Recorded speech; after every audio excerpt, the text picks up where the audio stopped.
All right, and we're back. So the wash itself has not completely dried up, but for the purpose of the video, I wanted to kind of get in and start working on the next layer or section.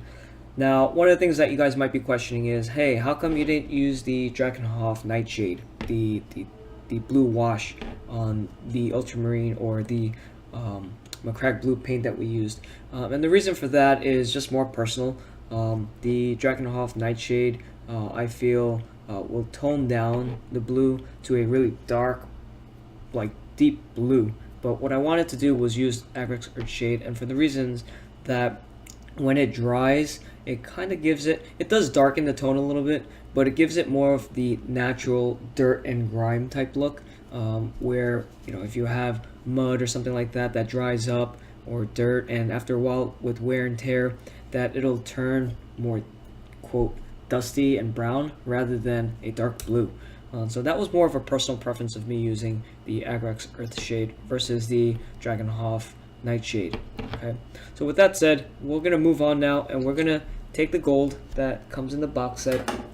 This gold is Balthasar gold, and we're gonna take this gold here and paint it on the Imperium Eagle as well as the shoulder pads.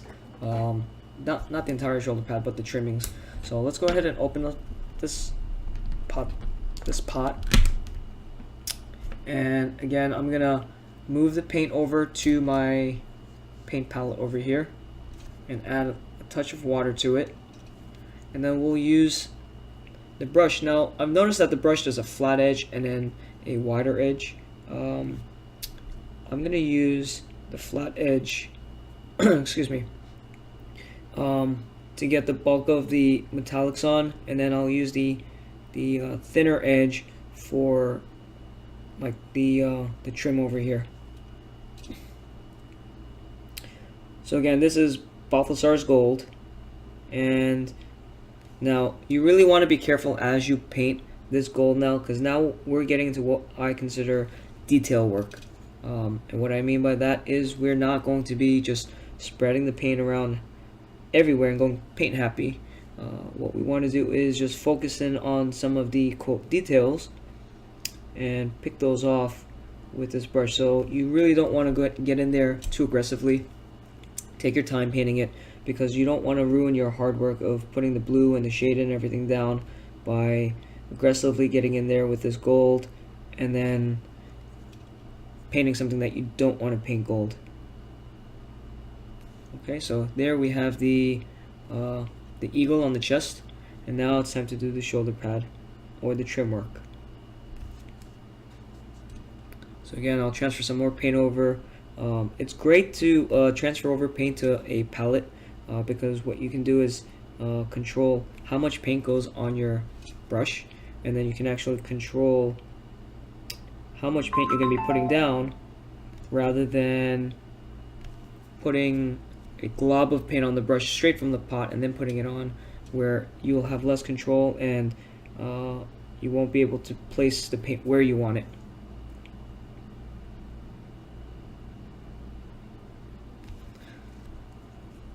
So again, one thing that you'll notice that I'm doing also is I'm actually bracing the model in my hand. A lot of people use model stands or something to hold the miniature on.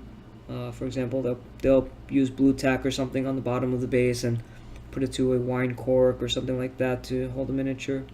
Again, that's all just preference. That's something that you can decide for yourself later on if that's what you want to do or not. I've, through years of painting, decided not to do that. I actually like to hold a miniature in my hand, and I like to feel that I can control the miniature and embrace it if I need. Now you'll notice that I got a little bit of the Balthasar gold over onto the armor that I didn't want. If you're quick enough and you catch that, you can dry off and rinse off your brush, and then actually kind of wash it off with the wet bristles, and it'll essentially clean up that area. If you wait too long on it and let it sit though, the paint will dry, so you do have to be fairly quick on that. I'm kind of glad that that actually happened there, so I can showcase it for you guys on stream. or on video that mistakes do happen, and you can always clean up the mistakes, but you want to try to have as very few mistakes as possible, as it is a real pain to get back in there and redo all the work that you've done. So again, we're just gonna highlight the shoulder pad trim here, and again, you can come back in multiple passes, multiple thin layers rather than one thick layer. But the gold seems to cover pretty well, so you might not have to do 2 or 3 layers. If one layer seems sufficient. Again, that's really a preference call as you're painting to see how much of the paint is actually covered. So again, that happened again where I got a little bit of gold onto the vent over here on the backpack. I just basically used water on the brush to clean it up because I was quick enough that I didn't let it sit and dry. Now you'll notice that it is a little difficult to get into certain areas of the shoulder pad because the backpack is on. One thing that you can do is actually paint the pieces separately before adding it together and assembling it. In the instances for this video, I just assembled a miniature and then primed and painted the whole thing, but you can paint the pieces separately as well, and then once you're done painting these pieces separately, you can come back in and actually assemble and glue it together. This way you can hit the areas that you're having trouble with, like that I'm having trouble with right now, like the backside of the shoulder pads where this vent is in the way. I'm never going to be able to get to that part.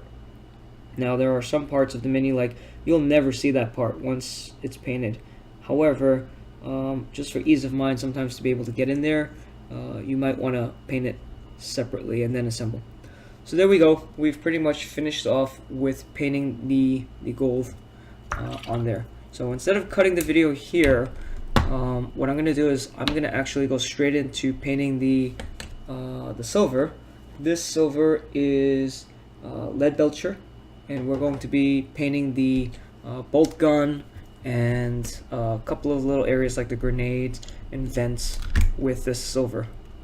Now you'll notice as I open this pot, same thing as the primer, it's pretty thick and globby, which means that the paint is actually starting to dry up. So what I'm going to do is just mix a little bit of water. I'll move it over into my palette as well. And now what we're going to do is we're going to pick off details here, such as the magazine,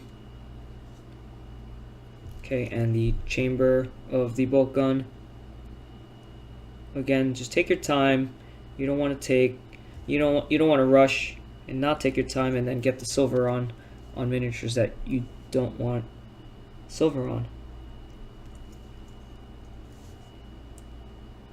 So we'll get the top over here as well.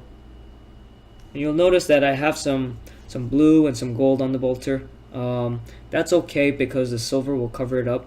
What we'll do is we'll go back after we give this a wash, and if there's any areas, we can always go with touch-up work later. Again, you can always add to a miniature. Very, very difficult to take away paint from a miniature once you start. So just be mindful of that, and take your time when you're painting. So like if I were to get a little bit of silver on that like this by accident, I can always go back and touch that up because I'm going to be adding paint to it. In my instance, since I don't really have the black primer, I'm going to use Chaos or Abaddon Black to mimic the primer, and we'll cover that area up. Okay, so we got that painted. Let's go in and paint up other little details such as the vents over here on his abdominal section of the Space Marine torso.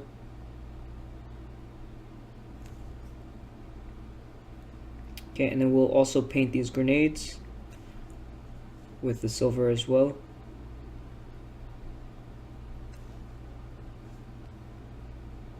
And essentially, if you use colors that are just from this box set, you're not going to have a lot of options. However, if you start picking up your own paints, you can paint the colors of the grenades a little differently if you want, like between the frag grenades as opposed to the crack grenades. You can paint them a little differently. But for this instance, I'm just going to use the silver paint to represent all the grenades. Okay, and we'll go ahead and paint the knife that's in this hand as well.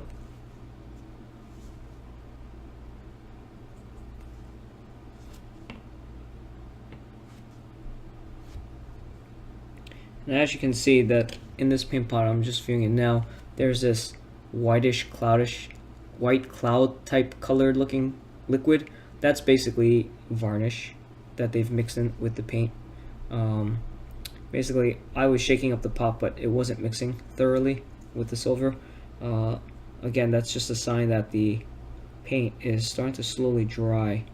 That's why the pigments are a little thick, and it won't mix very well. So that's why I was putting some water in there and mixing it manually with the brush. Okay, so other areas that you may want to touch up with the silver will be like the silver on the helmet right over here. There's these little vents. You can hit those as well with the silver.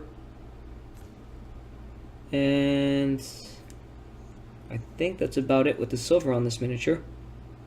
Okay, one thing that I forgot to do with the gold is the hilt of the sword. Right over here, this little eagle. So I'm going to just go back and touch that up with a tad of gold. And just by adding these little amounts of colors, like gold and silver, you can see that the model is actually starting to really come to life now. Okay. So now the next thing that we want to do is paint the symbols on the shoulder pads white. And with that, we're going to use this white paint. This happens to be ceramite white. Let's shake up the pot real quick. Okay, and let's see. This paint is a little thick as well. I wonder if I just got a bad batch where all the paints are semi-dry. But yeah, definitely open up all your pots when you get your paint set, just to make sure that the paints aren't all dried up. Okay, so now what we're going to do is you want to control how much paint you have, so just a little bit of white paint. And again, I'm going to brace the model on my hand, and then I'm just going to go in there and paint the white. Now white is very, very difficult to paint over just a straight blue. So if you see a little bit of the blue showing through as you layer it, just let it dry, and then you can come back and actually paint a second coat and a third coat again, rather than trying to do it all in one. You really don't want to just paint it in one go. It's okay if it doesn't look pristine white and it looks a little glossy. Come back to it and then touch it again with a little bit more white after it dries. Okay, so here we have the U for the ultramarine symbol. And it's funny, as I say that, you wait for it to dry. By the time I finish one section, the other side is pretty dry. So, you know, but I'll let that dry a little bit more, and then I'll come over to the other side, which is the tactical symbol, the arrow.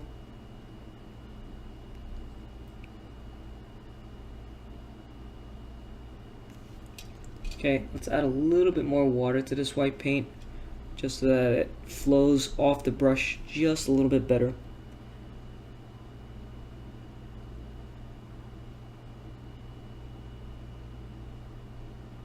So I got a little white on the blue there. Let's clean that up fast. Now sometimes you are going to have paint that doesn't dry quick enough, or that you're not going to be able to clean it up quick enough. Right, so as you noticed, I have a little bit of a white splotch right there. That's what we're going to essentially call cleanup later. Since I have a little bit of this blue here, let's just touch it up real quick with the blue, just so that we can hide that. We're going to use Agrax Earthshade to shade the gold anyway, and when we use the Agrax Earthshade again, since that's what we used to wash the blue with, I'll just come back and touch a little bit of that Agrax Earthshade on that blue again, just to tone it down to match the rest.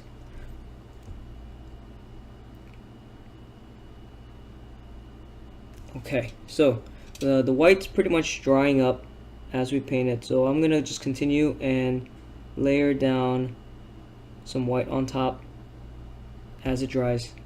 So we'll go back to the ultramarine symbol now and add another coat or another layer.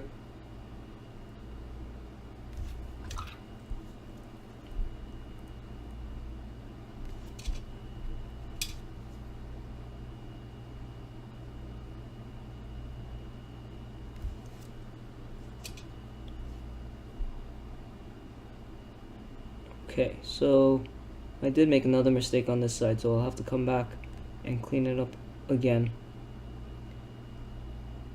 Okay, but essentially the white itself on the rest of the model looks fairly clean.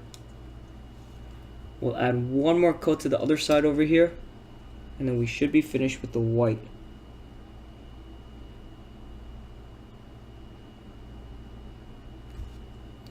Let's just add a little bit more white to the brush here.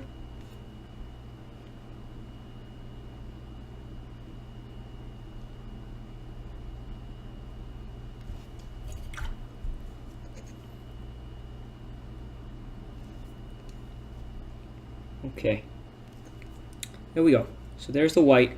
Again, the section that I made a slight mistake here, I'll come back and touch a little bit of blue as well to clean that up. And again, I'm gonna hit that with the Agrax Earthshade again to tone the color down to match the rest of the armor. But that is your white on the model.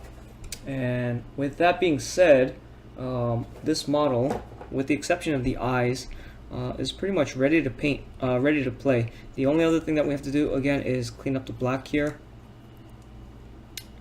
We'll work on the bolter next. Actually, I actually missed the gold over here on the bolter, so we'll touch that up right now as well.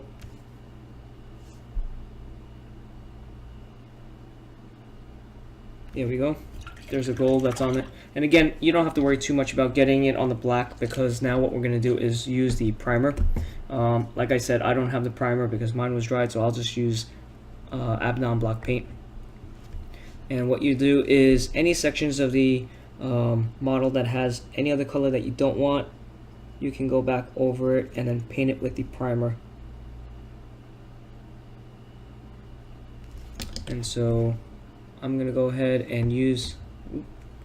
that was a little bit too much on the brush, but we'll use the black primer or paint. If you have black paint, you can use black paint as well.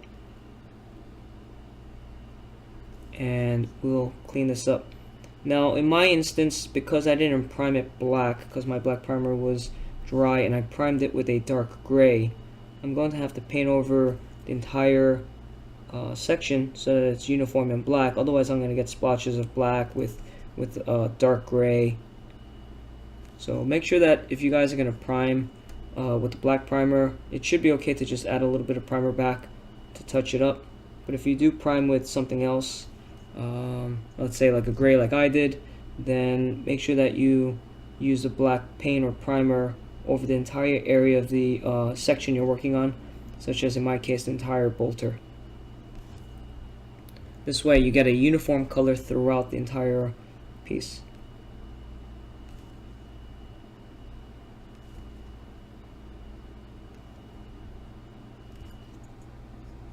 Okay, with that being said, I think we're pretty much done.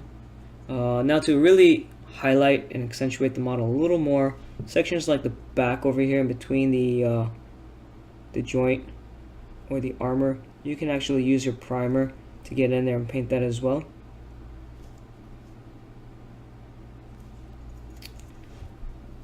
And then once you're done with that, what we'll do is we'll come back in and we will highlight, or not highlight, but we will shade all the silver and the gold that we just painted with Agrax Earth Shade.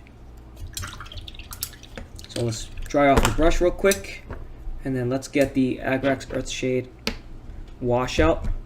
And we're now going to do a control wash. Unlike before where we did the blue, we're going to control where we want it to go. So we'll just paint over the gold, and we will paint over just the silver. And by doing that, you're not slathering the wash all over the miniature, but just in the sections that you want the paint, the wash to go. And the remainder of the model will stay unscathed. It'll be unharmed by aggressive washing. Okay, and just like with the blue, you want to make sure you watch any puddling of the actual wash itself. And we'll just do a little bit over here. Now remember, I do have to go in and clean up these sections, or the cleanup sections where I put a little bit of that blue, tad of Agrax Earth Shade there to touch that up.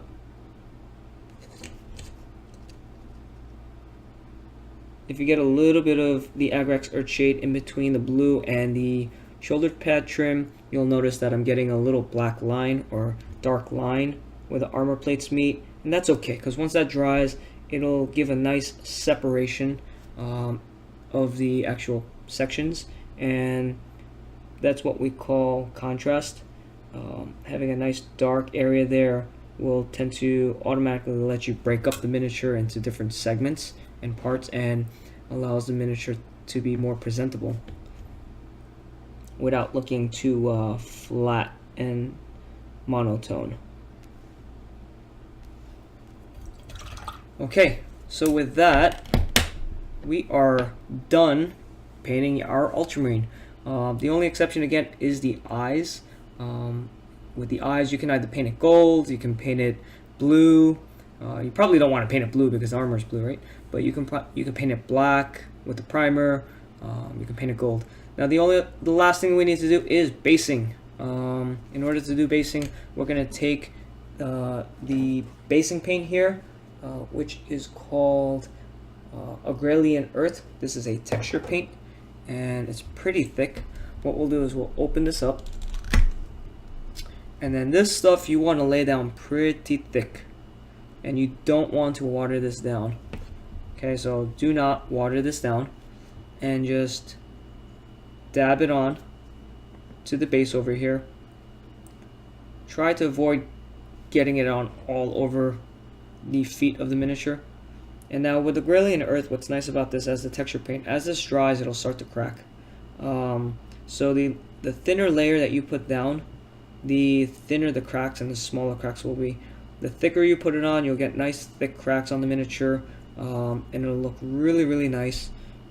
And surprisingly, you don't really need to paint the base anymore. However, I will end up basing I'll be washing the textures on the base once it's dried, so that way you can get a little bit more detail from the cracks. But again, you want to put this on fairly thick, and then once it's done, once this is down, you're going to want to give this plenty of time to dry. Now, because the paint is on so thick, it's going to take quite some time for it to dry. It might take an hour, it might take 2 hours. It depends on how thick you lay the paint down. So just be ready to sit down and wait while this dries. So you don't want to be putting this stuff down if you're planning on bringing the miniature out to a game that you have planned or anything like that. You're just gonna have to leave it at home if you plan on doing that. Again, I'm putting down fairly thick coat. I'm trying to avoid getting it all over the feet because I don't want to ruin all the work that I did on the miniature.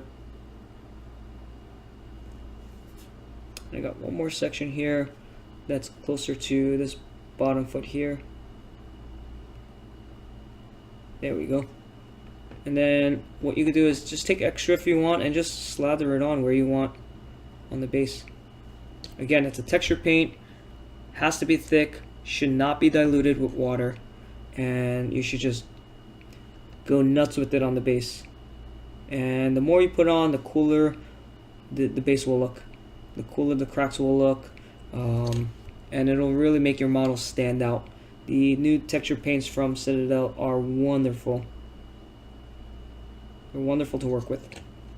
Okay, with that being said, this miniature is now complete.